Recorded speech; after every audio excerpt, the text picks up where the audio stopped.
Discerning Hearts provides content dedicated to those on the spiritual journey. To continue production of these videos, prayers, and more, go to discerninghearts.com and click the donate link found there or inside the free Discerning Hearts app to make your donation. Thanks, and God bless. DiscerningHearts.com presents St. Teresa of Avila, Spiritual Warfare and the Progress of the Soul, with Dan Burke, who is the founder and president of the Avila Institute for Spiritual Formation. He's also the co-host of the Divine Intimacy radio show with his wife, Stephanie. He is the author and editor of more than 17 books on Catholic spirituality, including Devil in the Castle, the book on which this series is based. St. Teresa of Avila, Spiritual Warfare and the Progress of the Soul, with Dan Burke. I'm your host, Kris McGregor.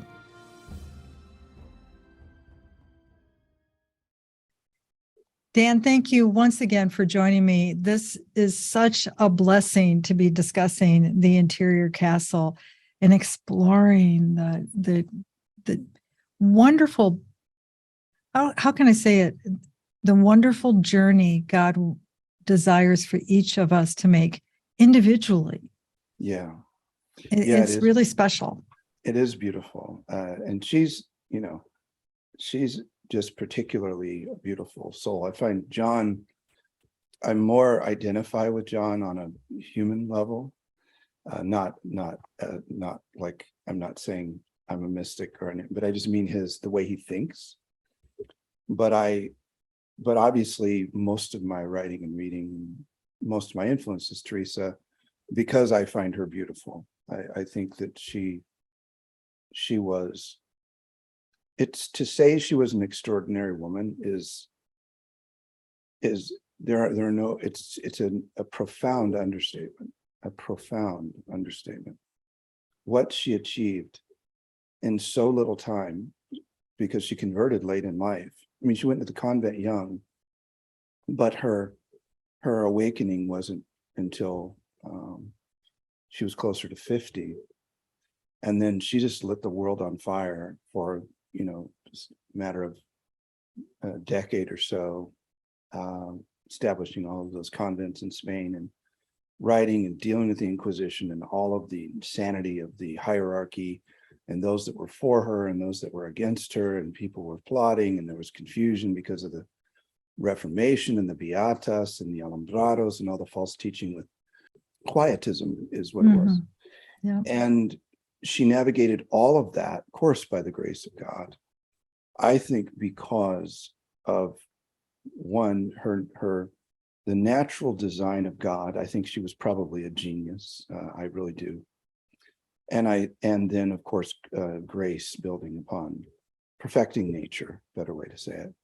And she just became this global force that hasn't stopped since the 16th century. And so, yeah, I love her. And I really mean that. And not like, I really think she's cool. That's not what I mean. Because she makes me sane. She helps me to be sane and helps me to understand the way. And I don't like writing at all, but this book I'm most pleased with of all the books, because it answered so many questions for me. It affirmed me in some of the things that I thought it was okay, and I wanted to make sure. And I think it also was a gift to bring clarity to her, because though all of those good things about her mind and all of that are true, she was not a linear thinker, which confuses a lot of people when they read her works. And in particular, The Sixth Mansion took me the most time, because she's trying to help us understand locutions and what happens when, God breaks through in this supernatural way to bring new graces to the soul. And she even touches on something we can apply to gifts gratuitously given in terms of the charismatic gifts. But she is not, she does not stand trial. I could see her, I think, she probably wrote it part on a stagecoach and then part in a castle and part in a convent and she never edited her work. So we have 3 or 4 lists of how to discern locutions. I put it together in one. and tried to be, concise. So that was the hardest writing of this book, but I think it's also rewarding because reading back, even preparing to talk with you today, her clarity is really awesome once you've lined it all up and you have the right buckets with the right information and all that. Yeah, I'm totally with you on how her particular way of delivering, at least it's for me, as maybe it's because I'm a woman and, I sometimes I get her going down these rabbit holes that she goes down. They're all good rabbit holes. Oh yeah. And I can, it's as though I'm talking to someone like a friend, either, over lunch or over dinner, but on the phone or whatever. But the reality is, as you said, she might have composed this in so many different locations, but also under so many different experiences of her physicality. I mean, she had so much going on physically that as someone who is in that same age bracket as she was in writing all this, I mean, just being tired and the things that are going on in your body. And for her, it even seems she had Meniere's disease or something like that, or right. tinnitus, I should say, because she described this loud roaring. So she had, as you say, the normal, old guy, old lady stuff like we have. Did I just call you? I didn't mean to do that. No, I like it when you speak reality. It's true. Well, we're both over 50, right? So that's right. But and then some, and just a little bit more. Right. But no, you're exactly right. A lot of stresses, a lot of normal, natural human stresses, plus reforming an order, dealing with John being imprisoned, which was probably horrifying to her. However holy you are, your number one compatriot gets number one, guy in the fight with you gets. I mean, if you imagine Bruce getting imprisoned, as you're trying to advance the ministry of discerning hearts, how would that affect you? And so I think, we can give her some slack. We can cut her some slack. Well, and in that too, though, this particular section, she is trying to speak, and correct me if I'm wrong, Dan, but people that have a holy, pious intention of heart, they are desiring to have this relationship with the Lord. They have gone through so much, and they as far as dealing with their sins, their pains, they're trying to walk with them. And then they begin to experience possibly certain things that they hadn't before. And you mentioned locutions jumps right out. I think it's important that we establish what that is, but also, Teresa, under all those circumstances, trying gently, but then also sometimes with, an occasional slap, like wake up. She is trying to help us to not get too caught up in what you have taught us so brilliantly in The Devil in the Castle. And she talks about the activity of the enemy. Yeah, I think it would probably be good to note, even before we get to the definition of a locution, that she writes stream of consciousness, of course, with the aid of the Holy Spirit and all of that, but doesn't edit. And so this came to mind during this chapter, but in my own understanding of it and in other writings of mystics, it isn't necessarily limited to this realm of, so you can be in the purgative way and, hear a locution, or in the illuminative way. This whole realm we're talking about here is late illuminative, unitive, canonizable territory. So it's important to note that this applies really to anyone who's following the Lord. As you indicated, these things happen when you become open and you really want to hear his voice. And so then it can happen anywhere really that God desires. The other thing is related to the definition, right? And then the sources would be helpful, I think. The definition of a locution is just simply something that you hear. It can be audible, it can be inaudible, it can be an impression. It's hard to explain these things because they exceed the bounds of normal definitions. That's why mystical theology is always theology by way of analogy. We're always talking comparison. So just generally speaking, I like the word impression. There's an impression made upon us. I think that's helpful. It has three sources, of course, from the mind of the soul itself, from God or his emissaries, his angels, or from the enemy, right? So, and of course, you see the patterns there in Ignatian discernment as well. St. Ignatius is really clear on those categories. So those are pretty universal categories when we have sources of mystical phenomena. And then the question is, well, it's happened, so how do I interpret it? And there's a lot of ground here, and what would happen if I just started talking, I would never stop. But I think what might be helpful, and I'll ask you, I don't know if you've ever experienced one. I don't mind sharing. I think, sharing is a little dangerous on a personal level. So I'd rather maybe talk about my wife, who is in the book, though unnamed. She was at the kitchen doing dishes or something one day, not thinking about this topic, but then suddenly came into her mind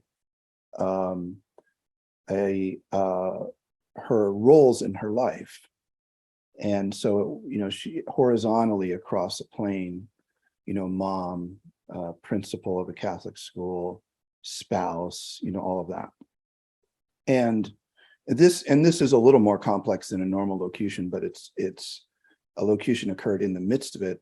And then suddenly the Lord said to her, she was thinking then about her vocation as a Catholic school principal, which I always knew wasn't her vocation, but as with spouses, you can't always say what you have to wait and pray. And so she said, the Lord said, that's not your vocation. And that was the locution. And it stunned her. And it was contrary to what she thought, which is probably some good evidence that I believe it was completely authentic. And then all of the roles went vertical instead of horizontal. The top role now is child of God, spouse, mother, and then suddenly principal is way down on the list. And the effect of the locution was immediate, which is, I'm revealing the rules of discernment of this as I'm describing. So the effect was, so first, the locution was extremely clear and complete, strong, clear, complete. That is not your vocation, or whatever exactly the words were. It didn't build. If it builds, you should be suspicious. Strong, clear, and complete. And a locution also tends to communicate far more than the words themselves you would infer when it didn't come from God and it had the power of this sort of multi-dimensional revelation that comes with a locution. So that's why I think she got the remaining view of the vertical orientation of roles and what her true vocation was. So those things occurred. And then she immediately had the ability to make a life decision that was very hard. And she was able to do so. So the last one is a locution gives the grace necessary for if it's something to be or in us, through us, whatever, it gives the power, if you will, the strength, the strength of conviction to then live in that reality, to correspond to that reality. So we've covered a lot of the different rules just in that description. We'll return to St. Teresa of Avila, Spiritual Warfare and the Progress of the Soul with Dan Burke in just a moment. This is Kris McGregor of Discerning Hearts, a nonprofit Catholic apostolate dedicated to evangelization and spiritual formation through the use of new media. Discerning Hearts creates engaging multimedia specializing in audio and video productions which are faithful to the teachings of the Roman Catholic Church and its rich, authentic spiritual tradition. Its mission responds to the Church's call to use the media for evangelization, catechesis, and spiritual renewal. We have made a commitment since the beginning to make the truth shared through Discerning Hearts totally free to users throughout the world. Besides our website, discerninghearts.com, Discerning Hearts has a newly updated free app where users can find all their favorite Discerning Hearts programming, including Father Timothy Gallagher, Dr. Anthony Lillis, Deacon James Keating, Mike Aquilina, Dr. Matthew Bunson, and so many more. There, too, you'll find numerous beautifully produced devotionals and novenas, including the Holy Rosary and Stations of the Cross, to help users create a sacred time for prayer wherever they may be. Discerning Hearts programming can be found on numerous streaming platforms such as Apple Podcasts, Google Podcasts, Amazon Music, iHeartRadio, Pandora, Spotify, Stitcher, TuneIn, and so many more. Discerning Hearts also has an ever-growing YouTube channel. Discerning Hearts online spiritual retreats and seminars have helped souls in North and South America, Europe, Africa, Australia, the Middle East, and the Philippines. For many people all around the world, Discerning Hearts is a daily source of inspiration, spiritual nourishment, and encouragement. We can only do this thanks to the generous financial support of our friends and benefactors. Please consider donating to our mission today.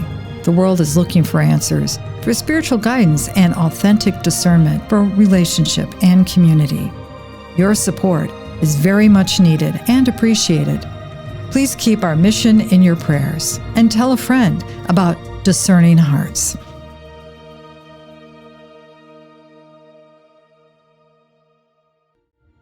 We now return to St. Teresa of Avila, Spiritual Warfare and the Progress of the Soul with Dan Burke.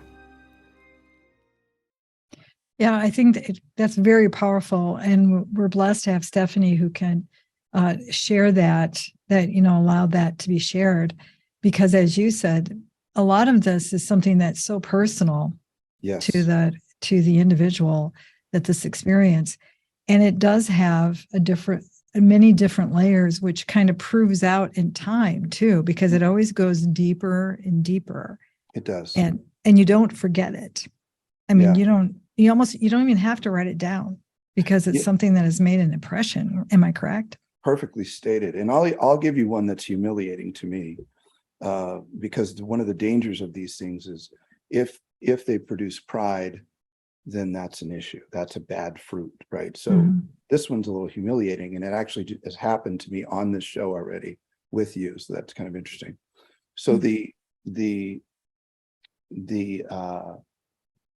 locution was slow to speak, which of course is a quote from the Bible, James, slow to speak. And it is something I've desired to develop as a person because I think quickly. And so sometimes I can be in a conversation and start getting ahead, and then that creates a kind of rudeness, like I interrupted you earlier, which I know it doesn't bother me, but I was aware because of the locution and because of what he's doing in me. So, and I am action oriented. I do pray a lot, but once I get out of prayer, I'm running pretty hard, and so I can tend to push people a little too much in the pace of how I normally operate. It's great to live in the South, by the way. It's a great counteraction. The culture here is so slow. It's awesome for people who are so disordered as I am. But it has never left me. It's now in my rule of life. Every day I do an examine against it. And the reason I knew I interrupted you a minute ago is because of the power of that gift of God saying, okay, I know you've been working on this for a while.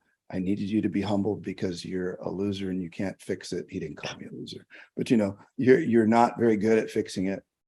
And but I needed you to know this is from me. Now I'm giving you the gift. But now our responsibility is, of course, to correspond to the gift and yield to the graces or whatever. But that's another example of how locutions work. Yeah, and the thing about a locution, from my experience, because I would have to say that I've experienced several of them, and over the course of several decades, that have been landmark. Like you said, they're short, they're to the point, they don't leave. And they weren't, for me, they weren't auditorially. I mean, there was something so powerful in my heart. You just know the Lord has spoken in my heart. Yeah. And for most from what I have read in the mystical writings of Saint Hildegard, for example, she will speak of hearing them in the ear of her heart. And that comes from right from the very beginning of the role. You know, her visions that people will recount were not visions that she saw with the eyes, but with the eyes of her heart. You know, they become, there's an intellectual nature. And when I say intellectual, I don't mean so much that they're detailed in theology, but they affect you have an understanding that you didn't have before. Yeah. But it's simple. Yes. And that's the irony of it all, isn't it? Yeah, it's simple, but it's power. You know, it has power. It's why when you read books by folks like Father Jacques Philippe, he can say things in a sentence that take paragraphs, and it has the deepest, you know, just as powerful an effect, you know, as many more words.